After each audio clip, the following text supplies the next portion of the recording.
Hello and welcome to our YouTube preparation channel. दोस्तों मैं रूबेल और मैं आज आप सबके सामने बहुत इंपॉर्टेंट क्वेश्चन लेके आया हूँ। जो क्वेश्चन बहुत ज़्यादा इंपॉर्टेंट रहेगा किसी भी कॉम्पिटिटिव एग्जाम के प्रिपरेशन के रिगार्डिंग, चाहे वो यूपीएससी एग्जाम हो या स्टेट पीसीएस एग्जाम हो या दूसरे कॉम्पिटिटिव एग्जाम हो। सो आप लोग मेरे इस चैनल को सब्सक्राइब करना और इस वीडियो को ज़्यादा से ज़्यादा शेयर करना। सो शुरू करते हैं आज का पहला क्वेश्चन, यानी question number 1 with reference to the Lok Adalat. Lok Adalat के बारे में which of the following statement is correct. नीचे दिया गया कौन सा स्टेटमेंट करेक्ट है। Option A, Lok Adalat have the jurisdiction to settle the matter at the pre litigative stage and not this matter pending before any court. Option B, Lok Adalat have no jurisdiction in respect of any case or matter relating to an offence not compoundable under any law. Option C, every Lok Adalat consists of either serving or retired judicial officer only and not any other person. Option D, none of the above statement is correct. So right answer is option B, Lok Adalat have no jurisdiction in respect of any case or matter relating to any offence not compoundable under any law. सो लोक अदालत का मतलब वो jurisdiction नहीं है जो मतलब कोई भी चीज़ जो ऑफेंस हो not compoundable under any law, किसी लॉ पे कंपाउंडेबल नहीं है। सो वो जुरिस्डिक्शन पे नहीं है। सो ऑप्शन ए, जो Lok Adalat have the jurisdiction to settle matter at the pre litigative stage, ये तो राइट है। उसके बाद and those matter pending before any court, ये सही है। नॉट दोस नहीं, ये दोस मैटर पेंडिंग, जो मैटर पेंडिंग है कोर्ट पे वो भी लोक अदालत के जुरिस्डिक्शन पे आता है।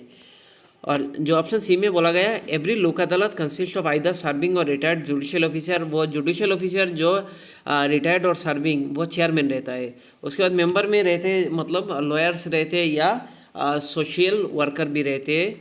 सो ये ऑप्शन भी गलत है। So right answer is option B. Question number 2, with reference to the लोक अदालत which of the following statement is not correct। लोक अदालत के बारे में कौन सा स्टेटमेंट करेक्ट नहीं है। सो ध्यान रखना ये सब क्वेश्चन करंट अफेयर्स से बनाए, करंट अफेयर्स को बेस बना के ये सब क्वेश्चन बनाए। सो बहुत इंपॉर्टेंट है। The first Lok Adalat camp in post independence era was organized in the Gujarat in 1982। Option B, there is no provision for an appeal against any verdict made by the Lok Adalat. Option C, there is no court fee payable when the matter is filed in a Lok Adalat. Option D, all of the statement is are correct. So right answer है option D, यानी सब statement correct है। जो बोला गया the first Lok Adalat camp in the post independence era was organized Gujarat पे हुआ 1982 पे, ध्यान रखना। उसके बाद कोई ऐसा प्रोविजन नहीं है जो अपील कर सकते हैं against the verdict made by the Lok Adalat, ध्यान रखना। ऑप्शन सी जो बोला there is no court fee payable when the matter is filed in the Lok Adalat. Lok अदालत में अगर कोई मैटर कह सकते हैं हम लोग कोई केस फाइल हुआ तो उसमें पैसा नहीं लगता है, कह सकते हैं फी नहीं लगता है। So all statements are correct. Question number 3, consider the following statement. The chief justice of India is the executive chairman of the NALSA. Option 2, there is no court fee payable when the matter is filed in the Lok Adalat. Option 3, the jurisdiction of the permanent Lok Adalat is up to 25 lakh.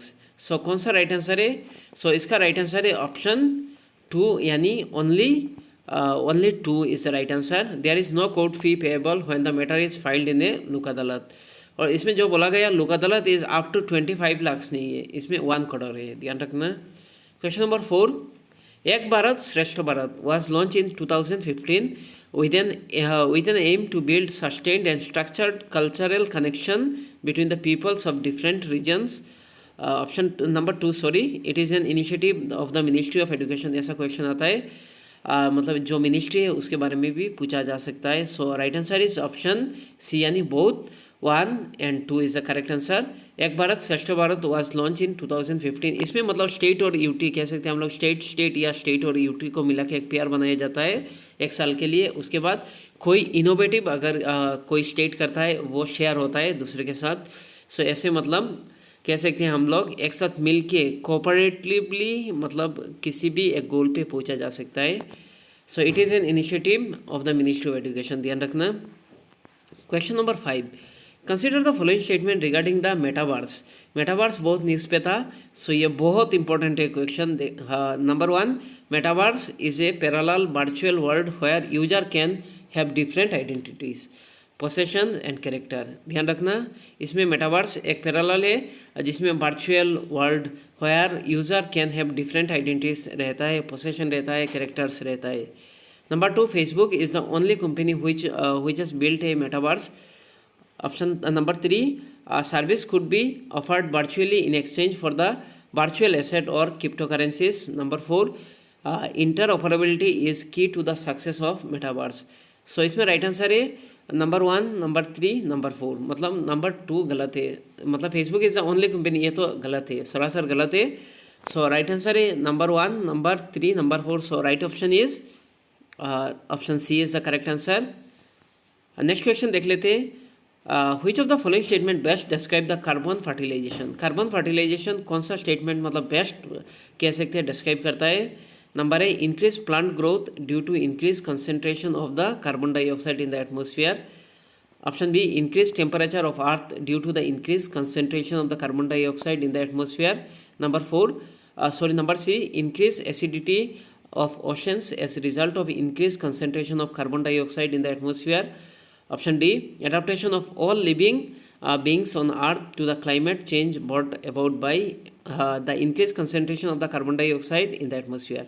So कौन सा right answer है? इसका right answer है number A, यानी carbon fertilization का meaning क्या है? Increase plant growth. Plant growth increase होता है due to increase concentration of carbon dioxide in the atmosphere पे अगर कार्बन डाइऑक्साइड ज़्यादा होगा तो फोटोसिंथेसिस भी ज़्यादा होगा। सो इसलिए मतलब क्या होता है? प्लांट का ग्रोथ इंक्रीज हो जाता है। So right answer is option A. Question number 7, consider the following statement. Whenever forest land is diverted for non forest purpose, जब कोई भी फॉरेस्ट लैंड मतलब डाइवर्ट किया जाता है non forest purpose, it is mandatory under the forest right act यानी FRA 2006 that an equivalent area of non forest land has to be taken up for the compensatory afforestation. मतलब equivalent जितना मतलब loss किया गया उतना ही मतलब एक forest के लिए मतलब कह सकते हैं हम लोग एफोरेस्टेशन किया जाता है, ट्री लगाना या प्लांट लगाना। Number 2, as per the rules, 90% of the compensatory afforestation fund money is to be given by the state and 10% to be retained by the center. Number 3, as per the recent notification by Government of India, state which have forest land more than 75% of their geographical area need not provide non-forest land for the compensatory afforestation. सो जिसमें recent एक regulation आया, कह सकते हैं notification आया, जिसमें बोला गया 75% अगर जियोग्राफिकल एरिया पे अगर फॉरेस्ट रहे तो वो मतलब ऐसे कंपेंसेटरी एफोरेस्टेशन नहीं देना भी पड़ेगा, मतलब और एक लैंड लेना उसके बाद उसके ऊपर एफोरेस्टेशन करना। सो ये ज़रूरी नहीं है। सो इसका राइट आंसर है ऑप्शन नंबर 2 एंड 3 इसका करेक्ट आंसर। इसमें जो बोला गया फॉरेस्ट राइट एक्ट 2006 के द्वारा नहीं, फॉरेस्ट जो फॉरेस्ट का एक्ट है 1980 उसके अंदर ये बोला गया। So right answer is number 2 and number 3। So option D is the correct answer.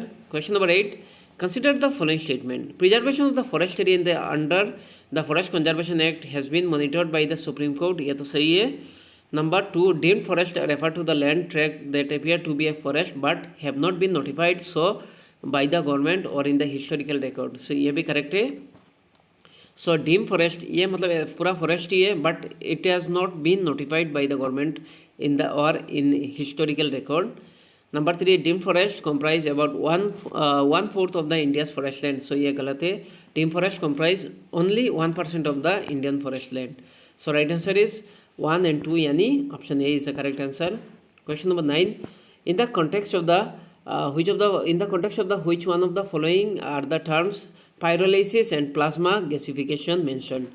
So number A, extraction of the rare earth element. Option B, natural gas extraction technology. Number C, hydrogen fuel based automobiles. Option D, waste to energy technology. So right answer है option D यानी waste to energy technology. So ये thermal power के जैसा है, मतलब इसमें ऐसा heat किया जाता है चीज़ों को, उसके बाद ये मतलब एकदम क्या कह सकते हैं हम लोग ख़त्म होके मतलब एशेस में बदल जाएगा।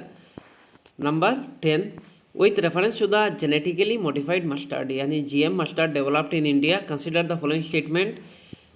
देखिए आप लोग स्टेटमेंट देखिए और मुझे कमेंट सेक्शन में इसका आंसर बता देना। सो आज के लिए इतना ही, ये आपका होमवर्क है, कह सकते हैं हम लोग टास्क है। सो आप लोग मुझे कमेंट सेक्शन में बताना कौन सा करेक्ट है। देखिए 1 and 3, 2 option B 2 only, option C 2 and 3, option D 1, 2 and 3। So आज के लिए इतना ही। Thank you so much. इस वीडियो को आप लोग ज़्यादा से ज़्यादा शेयर कीजिए। Thank you.